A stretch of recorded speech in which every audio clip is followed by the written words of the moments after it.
Have you ever wondered why some tasks seem to expand to fill the time we allocate to them? We've all had those days where the clock seems to be against us, where no matter how hard we try, we can't seem to make headway on our to-do list. It's a common problem, a universal struggle with time management that we all grapple with to varying degrees. At times, it can feel as though time itself is an illusion, a slippery concept that defies our attempts to control it. Now, what if I told you that this struggle might not be entirely our fault, that there's a principle, a law even, that can help explain this phenomenon?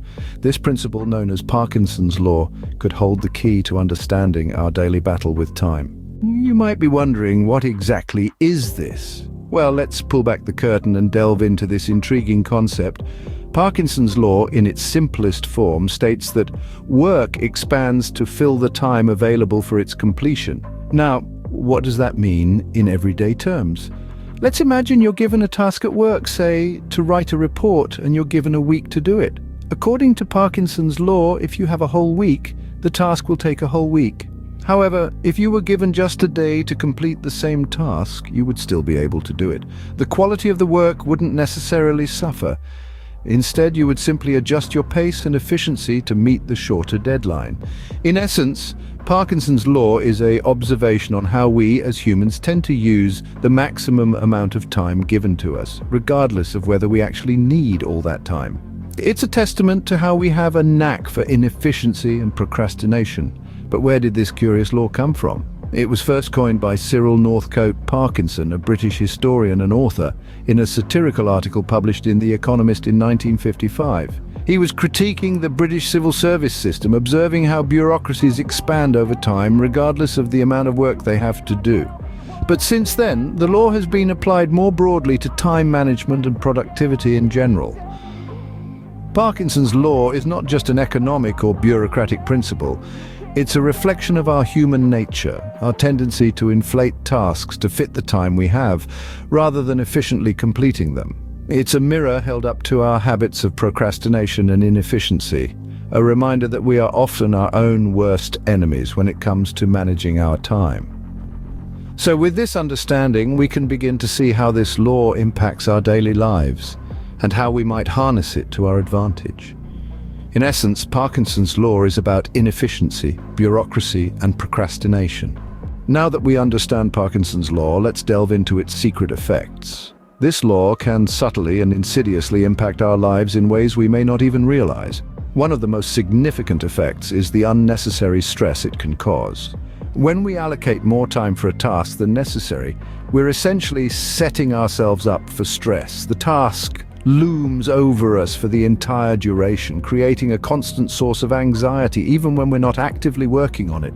Moreover, Parkinson's Law can lead to inefficiency. When we have ample time to complete a task, we may not feel the urgency to work efficiently.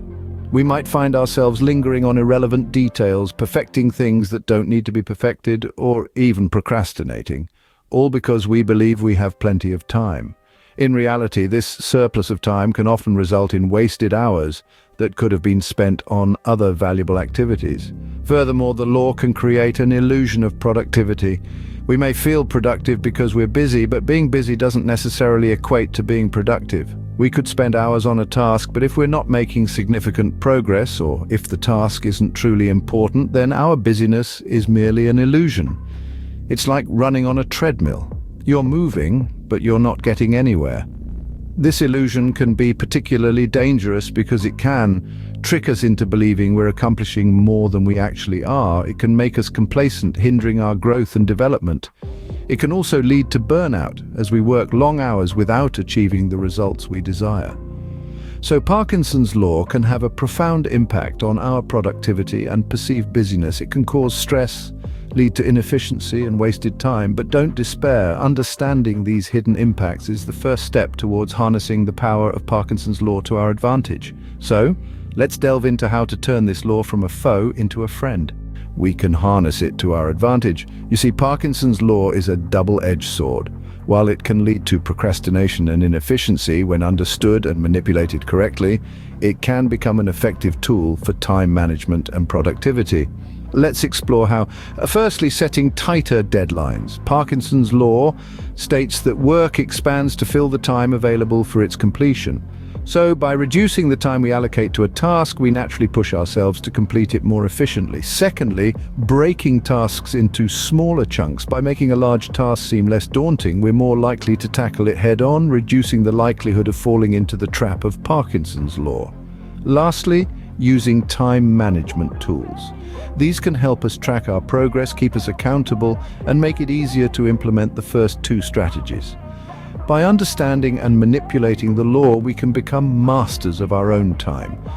In today's exploration, we've journeyed into the depths of Parkinson's law. It's a reflection of our human nature, a mirror revealing our tendencies to procrastinate and delay. In our dive, we've discovered the hidden effects. It's not just about time wasted, but also about the stress and inefficiency it breeds. Yet, it's not all doom and gloom. We've also uncovered ways to harness the power of Parkinson's law by setting artificial deadlines, breaking down tasks, and keeping a keen eye on our productivity. We can turn this law from foe to friend. Remember, the key to mastering your time lies not in the ticking clock, but in your perception and utilization of it. Now please go forth and conquer your time.